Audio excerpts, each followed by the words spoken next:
नमस्कार, आपके साथ मैं हूं सुचेता कुकरेती। आप देख रहे हैं महाभारत। आज यूपी पुलिस ने एक और हत्यारे को एनकाउंटर में ढेर कर दिया। उमेश पाल हत्याकांड में एक और एनकाउंटर हुआ जिसमें हत्यारा ढेर हुआ, यानी दो एनकाउंटर जिसमें दो हत्यारों को ढेर कर दिया गया। लेकिन सवाल यह है कि अतीक अहमद के बेटे असद तक अब यूपी पुलिस कब पहुंचेगी।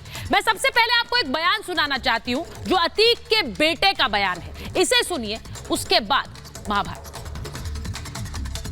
कोई मुझे यह कहे कि सियासत सीख के आया है तो ऐसा नहीं है। मछली के बच्चे को तैरना नहीं सिखाया जाता।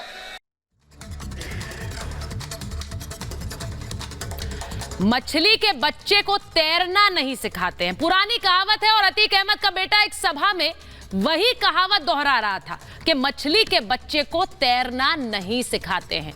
बाप माफिया डॉन जिसने कितनों पर गोलियां चला दी, अपराध का शतक लगा दिया, 100 से ज्यादा मामले दर्ज हैं, और बेटा सवा शेर निकला।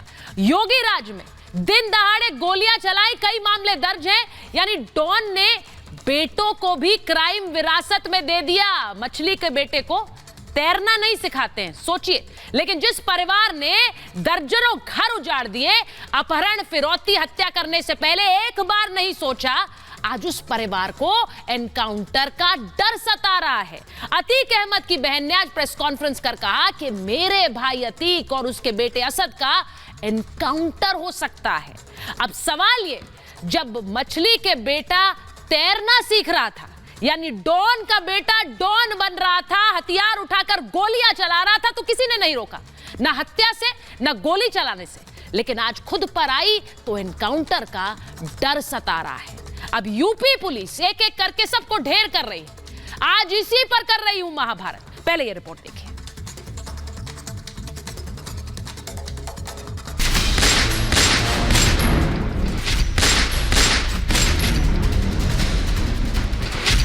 की पुलिस ने एक और एनकाउंटर कर दिया। उमेश पाल हत्या में एक और शूटर ढेर कर दिया, एक और हत्यारे को मिट्टी में मिला दिया। उमेश पाल हत्याकांड के बाद योगी कही एक एक बात अब हकीकत में बदलती जा रही है। 8 दिनों में बदमाशों के मददगारों पर बुलडोजर चला तो 2 आरोपियों को एनकाउंटर भी हो गया। पहले ड्राइवर अरबाज, फिर उमेश पर पहली गोली चलाने वाला शूटर उस्मान चौधरी भी ढेर हो गया। पुलिस और एसटीएफ लगातार काम कर रही है। अपराधी कितने दुर्दांत हैं कि पुलिस पर भी हमला करने से बाज नहीं आ रहे हैं, और एक एक अपराधी को पकड़ा जाएगा और कानून के तहत कड़ी से कड़ी सजा मिलेगी। एनकाउंटर का जो सीसीटीवी सामने आया था उसमें उस्मान फायरिंग करता नजर आ रहा है। ऐसे में पुलिस उसके पीछे थी। तड़के सुबह 4 बजे उस्मान को उसके गाँव में प्रयागराज पुलिस ने घेर लिया, तभी उसने फायरिंग की। आखिरकार मुठभेड़ में अतीक का एक और गुर्गा मारा गया। यूपी पुलिस ने साफ कर दिया कि किसी को भी बख्शा नहीं जाएगा। कोई भी व्यक्ति जो इस हत्याकांड में शामिल है बचने नहीं पाएगा, और सभी लोग कानून के दायरे में लाए जाएंगे।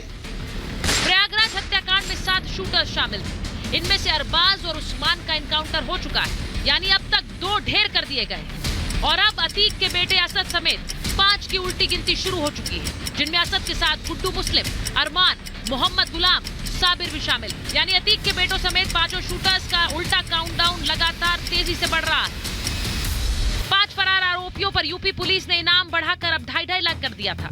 शूटर्स असद, गुड्डू और अरमान के बारे में इंटेलिजेंस को जानकारी मिली कि वो नेपाल भाग गए। असद की मोबाइल लोकेशन का पुलिस को पता चला, जिसके बाद 11 पुलिस कर्मियों की टीम नेपाल रवाना हुई है। हमारी सारी टीमें लगी हुई हैं। ये अभियुक्त जहां भी होंगे हम उनको गिरफ्तार करेंगे।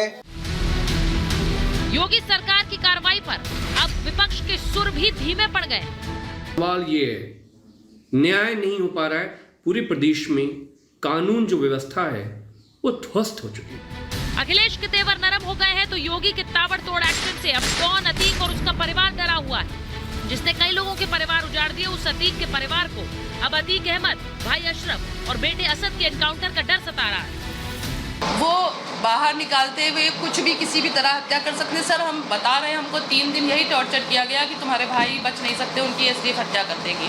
जो बाकी के हत्यारे हैं वो चाहे प्रदेश में छिपे हों, चाहे प्रदेश के बाहर छिपे हों, चाहे सीमा देश की लांघ करके कहीं और भी चले गए हों, पुलिस पर भरोसा रखें, उन्हें खोज करके लाएगी और उनको कानून के हिसाब से सजा दिलाएगी। यानी योगी की पुलिस चुन चुन कर हत्यारों को ढेर कर रही है। कहा जा रहा है मुख्तार गैंग की मदद से ही उमेश के हत्यारे पूर्वांचल के रास्ते नेपाल भागे। जो हत्यारे नेपाल भागे उन्हें भगाने के पीछे मुख्तार गैंग ने मदद की। यानी योगी के डर से माफिया अतीक और मुख्तार भी एक हो गए हैं। मगर योगी के एक्शन से ये तय है कि माफिया भले ही एक हो जाए, आखिरकार मिट्टी में ही मिलना होगा। Bureau report, Republic Bharat.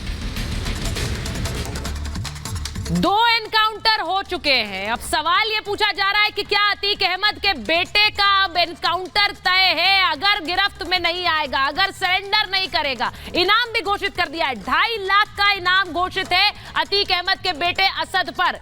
150 लोगों से असद के बारे में अभी तक पूछताछ की जा चुकी है। सोचिए, 20,000 फोन्स हैं ऐसे जिन्हें खंगाला गया है अतीक अहमद के इस बेटे के बारे में जानकारी हासिल करने के लिए। यूपी एसटीएफ की टीम नेपाल रवाना हो गई है। अब असद गैंग की कमान संभाल रहा है, यह भी कहा जा रहा है। यानी अतीक अहमद का जो गैंग है उसकी कमान संभालने वाला अब अतीक अहमद नहीं बल्कि बेटा असद है, और शूटर्स को निर्देश भी देने वाला असद ही है। 2 बड़े भाई इस वक्त जेल में हैं और इसीलिए असद अब इस गैंग को ऑपरेट कर रहा है और उसका पकड़ा जाना सबसे ज्यादा जरूरी है। अब इन 2 एनकाउंटर्स के बाद क्या अतीक अहमद का बेटा असद रडार पर है, जिसे पकड़ने के लिए, क्योंकि उसकी गर्दन तक यूपी पुलिस पहुंची है, नेपाल पहुंची है एसटीएफ की टीम।